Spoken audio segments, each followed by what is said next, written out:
Hello, my name is Peter Parfitt and welcome to New Brick Workshop. Now, I've been away for a little bit and I do apologise, and a number of people have asked me what I've been up to. Well, it's quite simple. First of all, we've had a holiday, first one for a long time, and we've been helping our children out a lot, and we've had quite a bit to do here in the house which really wasn't suitable for video work, although I will show you some of the things that I've done in the workshop in a few minutes' time. Now, the other factor is it has been ridiculously hot here in the UK, and that's why I'm not wearing my usual green coat today. Yeah, and it actually got up to 31 degrees here in the workshop. It was 39.5 degrees outside, and the workshop is insulated really well. It's mainly for soundproofing. The ceiling, the walls, all insulated, and so once it got hot in here it was very difficult to cool it down, and even with the garage door open for a while, because it was so hot outside, it was pretty awful in here. Another reason why I've been so slow making videos, sorry about that. And as well as giving you a quick update on the workshop, I'm going to show you a couple of tips, and these are tips that I've actually used myself whilst I've been away. Now, some of the things which I've been doing is I've sorted out my wood collection here, which is behind me, which is a lot tidier than it used to be. Some of it was in the other part of the workshop, but I'm now keeping the car there, and I don't want the car to get dusty with wood dust, so I put up a couple of bits of sheeting to help keep the worst of the dust from going in that direction. And it also reminds me that when I'm moving around with a big lump of wood in my hand, that I don't poke it in through the side window of the car. Whoops. And I've also gone firm on the new layout. The bench is where it's always been, CNC is where it's always been, but my mobile bench, which actually I don't move around so much anymore, is just here, and I'm using that now as my secondary bench where I'll do filling, and sometimes, as you may see, these pieces like this, some staining. Incidentally, I'm in the process of making a whole table, and that will be a subject of the video which will probably take a couple of months to produce, because I'm waiting for some materials to arrive to do with this. But anyway, that's a project in hand. My track saw cutting station is a key thing, which is now the centre of the workshop, and that's really important because I use my track saw cutting station now so much that it's almost made my capex saw redundant, because you can cut even wood like this perfectly square and make a jolly good job of it too. So that's an improvement. Of course I still use the capex, and of course I wouldn't part for it for all the tea in China, but anyway, if you've got a small workshop, that might be the way you might want to go. Again, my capex miter saw is on a mobile bench, although that doesn't move much. Mobility is important. Now, there have been times when I've rejigged things in here and then I've moved them back, or I've moved them slightly differently, but this is the setup I like. But I can move this because the track saw cutting station is on trestles, and that's easy to move. Underneath, in the middle here, I made a video about my mobile cart where all my short bits of wood are kept, and that's under there. The capex on casters could be moved anywhere, particularly if you're doing very long pieces of wood, and you can move it outside with no problem at all. Now, I'm still using my two CMS units. This one over here has a TS55 in it, and I use that as my small table saw. And one which is not in view, but it's just down here, is my little router table. Now, Festool don't make these anymore, which is a great shame. So if you're able to pick one up on eBay or something like that, I would really recommend you do it. And of course, my bandsaw is on casters, which is really, really useful, because when it's not being used, I can tuck it out of the way. And the same goes for my planer thicknesser, which is here. And that's on these heavy-duty industrial casters, and that is absolutely brilliant. And incidentally, that's very safe. Now, it's really virtually out of shot now, but my pillar drill here is on a fixed stand now. It used to be on casters, but this is the only place that it works in this workshop, so I've taken the casters away. But that's where that is. Cyclone from Axminster, and incidentally I know that a number of people in the US would love to get their hands on these, but I think at the moment, because of the size, they're a bit expensive to ship, but that may be overcome in due course. And I do need to mention my sheet goods. I've got them within the racking here. I can take a full 8x4 sheet which goes all the way that way, and the smaller pieces I keep closer to the end so I can get at them. Now I want to take you through a couple of tips, and the first one I'm going to cover is digital calipers, and it might be something like this eye gauging caliper here, or from Trend this really nifty little height gauge which I use a lot. And these are prone to getting dirt and grease marks from your hands on the actual shafts here, which have got the digital printing on, which is used by the little gizmo here to work out what the distance is. If you start to get false readings, this is what I suggest you do. If you can get hold of some pure alcohol. It's very difficult to get hold of in the UK, but I have some here. It's not very much, but it's very precious, so I don't use it very often. And put a bit on a piece of cloth, and then give your gadget a wipe. Then move it down and do the bit that you couldn't get at up here. And that, generally speaking, is enough such that if it has been going faulty, giving you odd readings, that should be enough. You can take these parts off completely, but there is a little spring that tends to pop out. You have to work out how to put that back in. And you'd use the same technique on something like this. Again, a bit of pure alcohol. Move it up so you can get at the other part of it, like so. And that's that, all ready to go again. And whilst we're down here, let me talk about these things. That is a piece of old rope. Yeah, it's a piece of old rope with a knot in the end, and you can make them up in any size or shape that you want, depending on your requirement.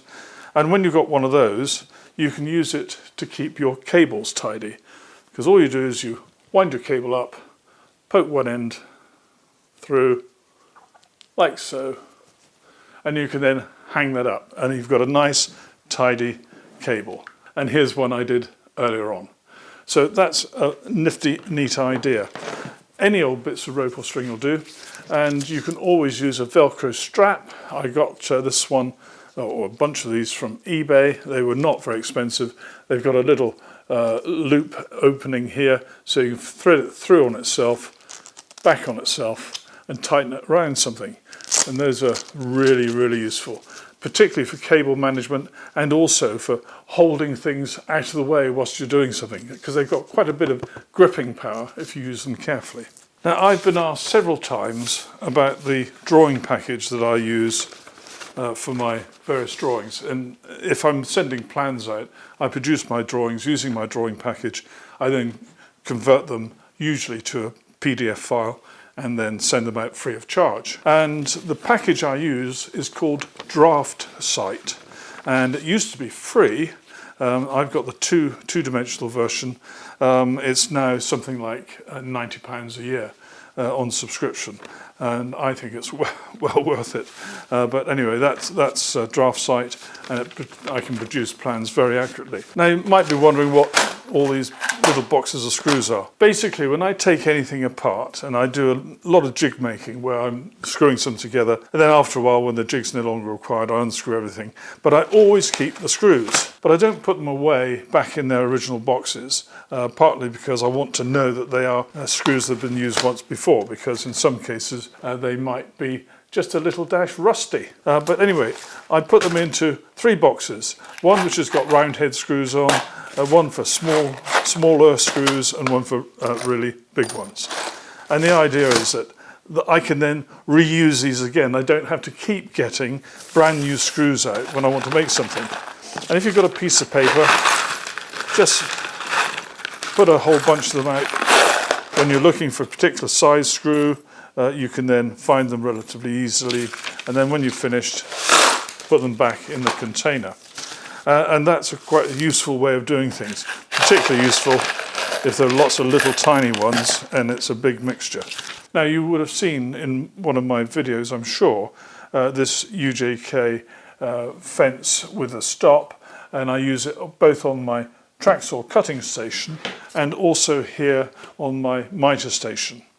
And it's important that these are calibrated.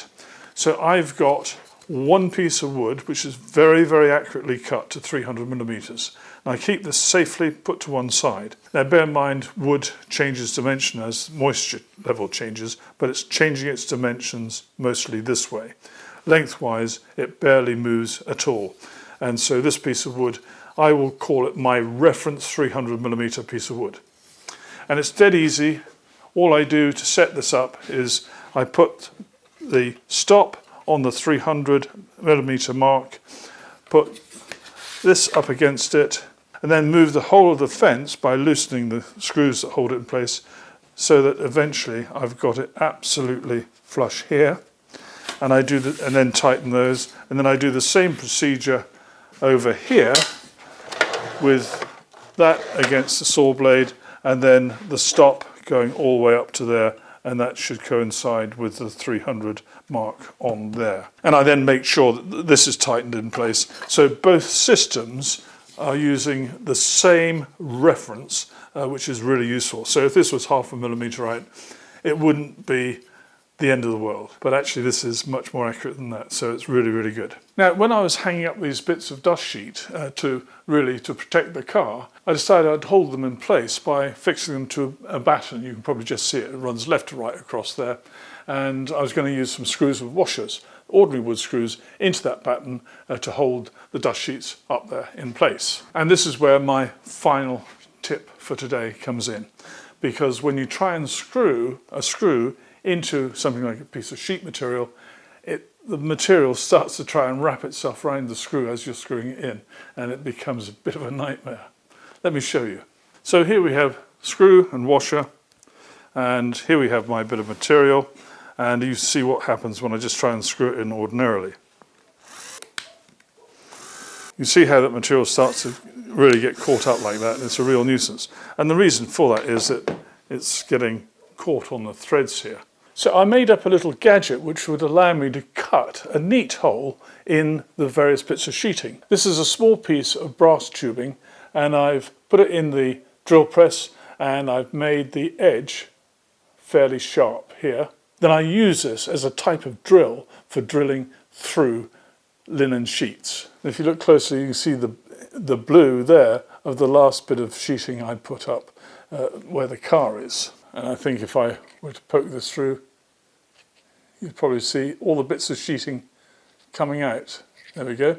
And let me demonstrate this now. So I've put it in my drill, and I've got my bit of sheeting, and I just hold it carefully and then press hard. And I don't know if you can see a bit of white at the end there, and you can certainly see here that there is a hole. And that hole is such that now if I take my screw and a washer, poke it through the hole, and I can now go ahead and screw this in place with no problem at all. So a very simple little gadget, just a piece of brass tubing made sharp at one end, and away you go. Incidentally, I've also used this same tool to get broken screws out of a piece of wood. You put this onto the area where the screw is, push down hard, and it acts like a drill. It's not particularly efficient, but you're only doing one or two, I'm sure, and then you can prise the broken bit of screw out very easily. Well, the temperature's gone up to 24 degrees in here, and if I start using machines, it'll easily go up to 26, 27. So you've got to be careful. If you find yourself working in high temperatures, do drink plenty of water. It's really, really important. And if you can, take some breaks somewhere where it's a little bit cooler. Anyway, that's it for now. I hope this has been interesting and useful, and I'm here. Many thanks for watching. Take care. Bye-bye.